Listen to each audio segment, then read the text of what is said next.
Do you ever get a raspberry when you're doing abdominal exercises, a little sore spot that's rubbed raw in your lower back? The good news is there's something we can do about it. It's either strength or it's mobility, and that's part of the reason why we teach not just fitness here and strength training, but also mobility work. Step one, we've got to figure out, do you actually have any mobility in your lower spine? To test it out, start in hands and knees with what we call articulated cat and cow. Begin from a neutral spine position and start at the tailbone. Lift your tailbone and tilt the pelvis forward, beginning to backward bend just at your lower back. Bonus points if you can think about moving one joint at a time. Slowly bring that backward bend up your spine, joint by joint by joint, until at the very end you involve your neck in the movement, full extension of the spine, full backward bending. Stay fixed in extension up top, drop the tailbone at the bottom, and start to forward bend here, right where your sacrum meets your lower back.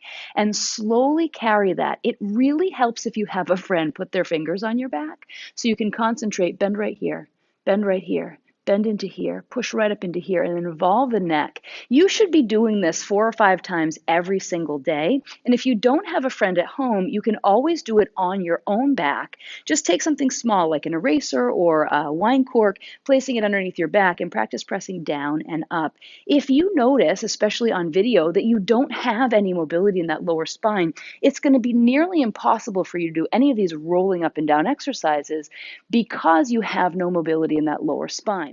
This is where mobility becomes a really important part of whatever you do for physical fitness. If you don't have the mobility, you'll compensate by rocking from lower back to ribs and lower back to ribs, and that rocking motion is where your skin gets rubbed raw in those weird ab exercises. So let's take a look at what that looks like. If you're rocking back and forth without a lot of lower back mobility and using momentum to throw yourself down and up, it may make you move fast in class, but it is a perfect way to get yourself a raspberry on your lower back. Instead, slow the motion down and think like you did in the cat and cow of laying each of those vertebrae down and then lifting each of the vertebrae up. In this exercise, slower is actually much harder and a way of showing off your strength. So if you like to be the baddest bee in town, show us how slow you can go, how controlled you are, and how much mobility you have in your lower back. All right, let's test that mobility even further when we think about a C-shaped spine. When you're setting up for a position like the hollow, start from a full tuck and make sure you have complete contact of your lower back to the ground. In fact, exhale here and draw your ribs down towards the floor as if you could bury the back of your ribs in the floor. Only from here do you extend the arms and the legs to whatever position you can, that you can maintain that same position. Notice for Jalen that he keeps that curve in his lower back. And go ahead and extend the legs and then see what happens when you let the lower back come up. This is letting go of that C-shaped rounded position, the protective action of the obliques. This is what we're looking for from your hollow at all times. The same position is the position we use for exercises like the flutter kick. You're always making sure you have that same contact, major contraction in the obliques to draw the ribs down.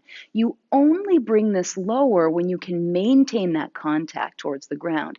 It doesn't matter if your legs are low if you're not utilizing the muscles that will make you strong for exercises like a hollow or to prevent you from getting raspberries in those roll-ups.